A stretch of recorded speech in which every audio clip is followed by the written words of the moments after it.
I've reviewed hundreds of CVs over the years, and I can tell you that 90% of them get rejected within 6 seconds. The frustrating part is that most of these people are genuinely qualified for the roles they're applying for, but they are making the same 3 mistakes that instantly signal to recruiters they are not worth interviewing. The reality is that most of us were never actually taught how to write a CV properly, so you end up Googling CV templates, downloading something that looks professional, filling in your details and hoping for the best. But that approach is exactly why so many applications disappear into the cold without a single response. Today, I'm going to show you the exact UK CV format that actually gets interviews, including the structure recruiters expect, the mistakes that get you instantly rejected, and the small changes that make hiring managers want to call you. I've also put together a free CV template that you can download on the link in the description box below. And if you want all my templates, scripts, AI prompts for your entire job search, I've linked in the description box the Career Accelerator bundle, which is currently on sale. But first, let me show you exactly what you need to know. Let's get started.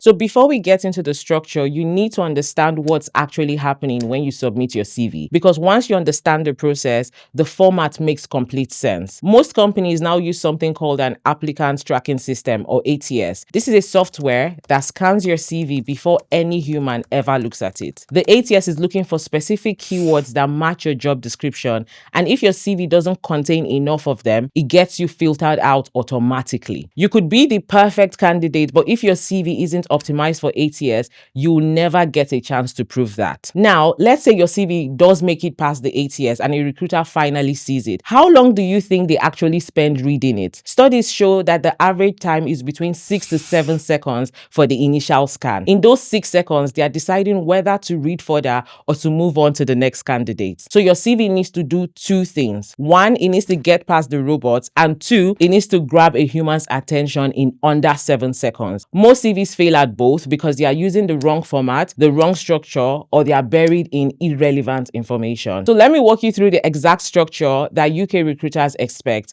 This is different from American resumes. So if you've been using templates from US websites, that might be part of the problem. The first section on the CV is your contact details. This goes at the very top. Include your name, your phone number, email address, and LinkedIn profile. In the UK, you don't need to add your photo, your date of birth, marital status, your full home address. All of that is not necessary, okay? Now, the second section is your professional summary. This is 2 to 3 sentences maximum that summarizes who you are, what you do, and what you're looking for. This is not a personal statement about your life goals or your passion for the industry. It is a punchy summary that tells the recruiter exactly what value you bring, almost like your elevator pitch, but in a written form. So, for example, instead of writing, "I am a hardworking individual who is passionate about marketing and looking for an opportunity to grow," you could write "digital marketing specialist with 4 years of experience driving B2B lead generation, increased qualified leads by 150% at company X through targeted LinkedIn campaigns." Do you see the difference? One is vague and tells me nothing, while the other gives specific value and makes me want to read more. Now, the third section is your work experience. This is the most important section of your CV and is where most people go wrong. So in this section, you're to list your roles in chronological order, meaning your most recent job comes first. For each role, you should include a job title, company name, date of employment, and probably like 3 to 5 bullet points describing what you've achieved. The key thing to state here is what you achieved. You shouldn't focus on your responsibilities. Don't say you were responsible for managing social media. Instead, say you grew Instagram following from 5,000 to 25,000 in 12 months, resulting in a 40% increase in website traffic from social channels. Can you see the difference between these two descriptions? I've included over 50 of these achievement-focused power verbs in the Career Accelerator bundle, which is all linked in the description box below. So make sure to check it out if you would like to grab that. Now, the first section is your education. You want to list your qualifications here. Include your qualification name, the institution, and the dates. And if you graduated more than 5 years ago, you don't need to include your grades except they are exceptional, okay? If you have a grade you're not particularly proud of, you don't need to put it there. And the next section after this is your skills. This is where you list technical skills, software proficiency, language languages, or any other relevant capabilities that you have.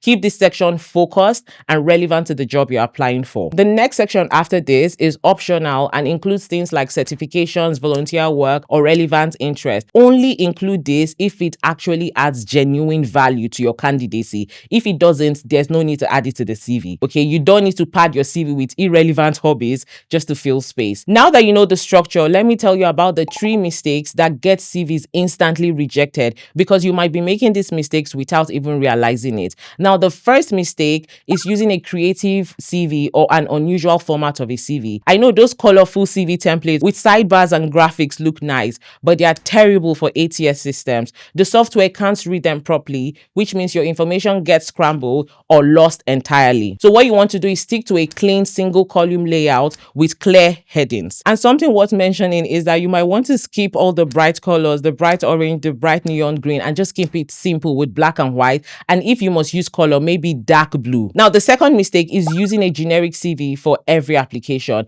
If you're sending the same CV to every job, you're significantly reducing your chances. Each CV should be tailored specifically to the role you're applying for. Now, this doesn't mean rewriting the whole CV every time. It means just adjusting maybe things like the professional summary to match the role, tweaking your bullet points to emphasize relevant experience. Now, this may sound like it's time consuming, but it doesn't have to be. In the Career Accelerator bundle, I've included AI prompts that you can just plug and play into any AI software, and it will help you tailor your CV for each role that you're applying for. And the third mistake is focusing on responsibilities instead of achievements. I touched on this earlier, but it's worth repeating because it's so common. Recruiters don't want to know what you were supposed to do. They want to know what you actually accomplished. Numbers, percentages, and specific outcomes are what makes you stand out from the 200 other people who apply for the same role. So I want to expand on this point a little bit because this is where most CVs get it wrong. When you're writing about your experience, always think about the outcome rather than just the action. You did something, then what? Recruiters are interested in the result. What happened as a result of the actions that you took? Now, let me give you some examples. If your job was to handle customer service queries, don't write handled customer service queries. Nobody's going to read that and think, oh, this person is someone of value. Instead, what you want to write is something like resolved customer issues that led to 15% improvement in satisfaction scores, or de-escalated complaints that could have resulted in customer churn. Can you see the difference? One tells me what you did, while the other one tells me what happened because of what you did. Every single bullet point under your experience should follow this pattern: action and then outcome. And to make this stand out even further, you can add things like numbers, percentages, amounts in currency, time saved, efficiency gained. So basically, using numbers will make this part stand out. And now that we've covered the basics, let me give you a few quick tips to making sure your CV actually gets past the ATS and reaches a human. The first thing you want to do is proper keyword research. Before you even start writing, look at the job application and pull out every skill, qualification, and requirements that they've mentioned. Put these in the document. Like, you want to ensure you have the exact keywords in the job application in your CV, and make sure that these keywords are woven throughout your CV, both in the summary, the skill session, and your experience. This is super critical because some ATS systems will reject you within minutes if your CV does not contain enough matching keywords. Now, the second thing is to use standard section headings. Don't get creative and call your work experience my professional journey, or your skill section what I bring to the table. The ATS is looking for work experience, education, and skills. So ensure to use those exact words. Now, the third thing is to save your CV as a PDF file, unless the application specifically asks for a Word document. PDFs preserve your formatting across different devices and operating systems. So if you're using Word 2008 and the recruiter is using Microsoft Word 2015, all of a sudden your CV formatting will be scattered, like your CV will completely fall apart. But a PDF locks everything in place. Now, the third thing is to keep the file name professional. Save it as your name followed by CV. So for example, something like Chidera Peters CV. Please don't submit a file called CV Final Version 3 Updated. I think we've all been guilty of this at some point. Ensure to name the CV properly with your name. So now let's talk about something that's changed the game for CV writing: AI. Tools like ChatGPT and Claude can help you write, tailor, and improve your CV faster than ever before. But here's what I've noticed: everyone is using AI now, so it's no longer a competitive advantage just to use it.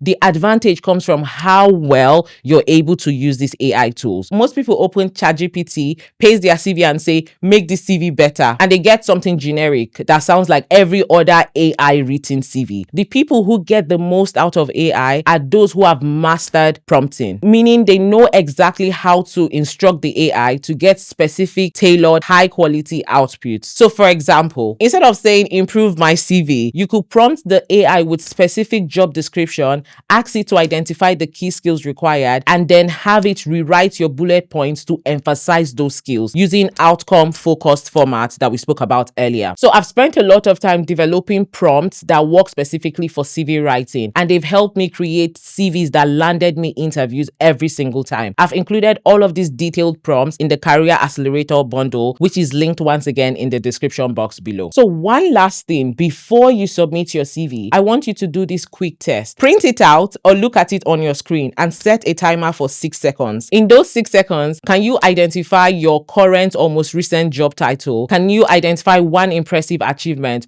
or the skills that are most relevant to the role? If you can't find that information in 6 seconds, then neither can a recruiter. So what that means is you need to rework your layout until the most important information jumps off the page immediately. Use bold text for job titles, lead with your strongest achievements, and make sure there's enough white space so the CV doesn't look overwhelming to look at. This simple test has saved countless of people from sending out CVs that never stood a chance. So let me leave you with a few final tips that will set you apart. The very first tip I have is to proofread your CV. I cannot stress this enough. Spelling mistakes and typos immediately signal that you don't pay attention to detail. Use Grammarly if you must. Read it out aloud or give it to someone else to review. There is no excuse for submitting a CV with errors. Now, the second thing is to ensure you list everything in chronological order, with your most recent experience coming first and then working it backwards. Same for your education section. Now, the third thing is when you're sending your CV in an email, pay attention to the subject line. Put the role you're applying for and then your name. So something like application for marketing analyst, Chidera Peters. Don't just leave the subject blank and don't just write CV in the subject line. Please don't do that. And also, one good practice as well is to ensure you write something in the body of the email. Don't just send a blank email with an attachment of your CV. That makes you look lazy, okay? The third thing is to remember that there's no such thing as a perfect CV. So don't get stuck trying to chase perfection. Just basically work on your CV to a strong standard and start applying. All right, guys, so we have come to the end of this video. And if you want the complete system with all my templates, the 50+ power verbs, the AI prompts for tailoring your CV to any role, plus everything you need for job interviews, promotions, and building your professional visibility, you should grab the Career Accelerator bundle while it's still on sale. The link is in the description box below.